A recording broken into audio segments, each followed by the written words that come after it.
Hi అండి, welcome to cherries food. నేను మీ సునీత.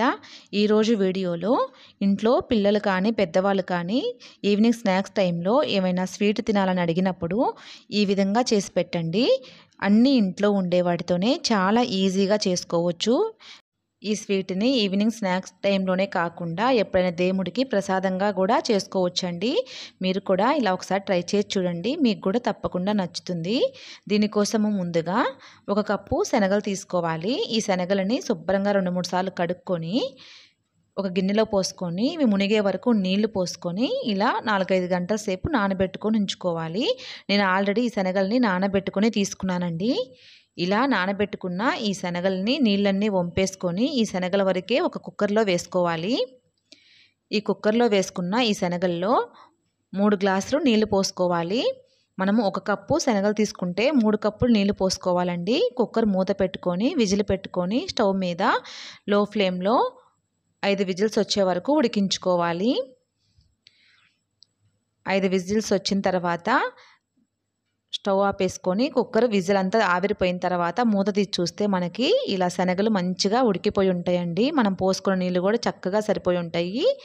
ఇలా ఉడికిన శనగలని ఇలా రంధ్రాలు ఉన్న గిన్నెలో వేసుకొని మిగిలి ఉన్న నీళ్ళు ఏదైనా అడుగున ఉంటే కొంచెము వంపేసుకోవాలి. ఇలా ఉడికించుకున్న ఈ శనగలని ఒక మిక్సీ జార్లో వేసుకొని 1/2 కప్పు బెల్లం తురుము వేసుకోవాలి. కప్పు శనగలకి 1/2 కప్పు బెల్లం తురుము వేసుకోవాలండి. 2 యాలకులు వేసుకోవాలి. మీ దగ్గర యాలకులు లేకపోయినట్లయితే యాలకుల పొడి ఉంటే యాలకుల పొడి కూడా ఒక 1/2 స్పూన్ వేసుకోవాలి. మిక్సీ జారు మూత పెట్టుకొని ఇది మెత్తగా గ్రైండ్ చేసుకోవాలి. స్పూన్తో కలుపుకుంటూ ఇలా పొలుకులు లేకుండా మెత్తగా గ్రైండ్ చేసుకోవాలి. ఇలా గ్రైండ్ చేసుకున్న ఈ పిండిని ఒక గిన్నెలో వేసుకొని ఉంచుకోవాలి.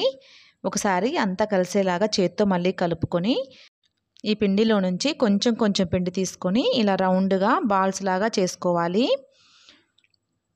ఇలా చేసుకున్న ఈ బాల్స్ అన్నీ కూడా ఒక పక్కన ఉంచుకోవాలి. అదేవిధంగా మిగిలిన పిండి అంతా కూడా ఇలాగే బాల్స్ లాగా చేసుకొని పక్కన ఉంచుకోవాలి. ఇప్పుడు ఒక గిన్నె తీసుకొని అందులో 3/4 కప్పు మైదా పిండి తీసుకోవాలి. మీరు కావాలంటే ఈ మైదా పిండి బదులుగా గోధుమ పిండి అయినా తీసుకోవచ్చండి. ఇలా తీసుకున్న ఈ పిండిలో 1/2 స్పూను ఉప్పు వేసుకోవాలి. 1 స్పూను బెల్లం తురుము వేసుకోవాలి. 1 కప్పు నీళ్లు తీసుకొని ఇలా కొంచెం కొంచెం పోసుకుంటూ ఈ బెల్లం తురుము ఉప్పు అంతా కూడా ఈ పిండిలో కలిసేలాగా కలుపుకోవాలి. ఈ పిండి ఉండలు కట్టకుండా ఇలా బాగా కలుపుకోవాలండి. మరి లూజుగా కాదు, మరి గట్టిగా కాదు. మనం దోసల పిండి మాదిరిగా కలుపుకొని ఇలా ఒక పక్కన ఉంచుకోవాలి. మనము పిండి బాల్స్ చేసుకొని పక్కన ఉంచుకున్నాం కదండి, వాటిని ఒక్కొక్కటిగా ఈ పిండిలో వేసుకోవాలి. ఈ పిండిని ఇలా ఈ బాల్ పైన కోటింగ్ లాగా వేసుకోవాలి. మనకి పిండి ఇలా ఉంటే మంచిగా ఈ బాల్స్ పైన కోటింగ్ మంచిగా అవుతుందండి. చూడండి ఇలా వస్తుంది.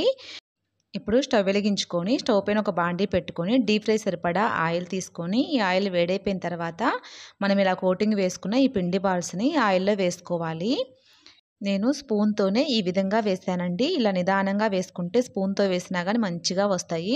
మీరు కావాలంటే చేత్తో అయినా వేసుకోవచ్చు. వీటిని స్టవ్ మీడియం ఫ్లేమ్లో పెట్టుకొని మంచిగా వేగనివ్వాలి. ఇలా ఒకవైపు మంచిగా వేగిపోయిన తర్వాత గంటెతోటి రెండో వైపుకు కూడా తిప్పుకొని 2 వైపులా కూడా మంచి కలర్ వచ్చే వరకు వేగనివ్వాలి. ఇలా ఒకవైపు మంచి కలర్ వచ్చిన తర్వాత గరిటెతోటి రెండో వైపుకు తిప్పుకొని రెండో వైపు కూడా ఇలా మంచి కలర్ వచ్చే వరకు వేగనివ్వాలి. చూడండి ఎలా ఎక్కడా కూడా పిండి కానీ అలా ఏమి బయటికి రాకుండా స్పూన్తో వేసినా కానీ ఎంత బాగా వచ్చినాయో. ఇలా 2 వైపులా మంచిగా వేగిపోయిన తర్వాత వీటిని తీసుకొని ఒక ప్లేట్లో పక్కన ఉంచుకోవాలి. అదేవిధంగా మిగిలిన పిండి అంతా కూడా ఇలాగే వేసుకొని తీసుకోవాలి.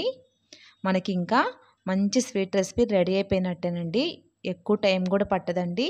మనకి నానబెట్టుకోవడం ఒక్కటే కొంచెం లేట్ అవుతుంది. చేసుకోవడం చాలా ఈజీగా చేసుకోవచ్చు. టేస్ట్ కూడా చాలా బాగుంటాయండి.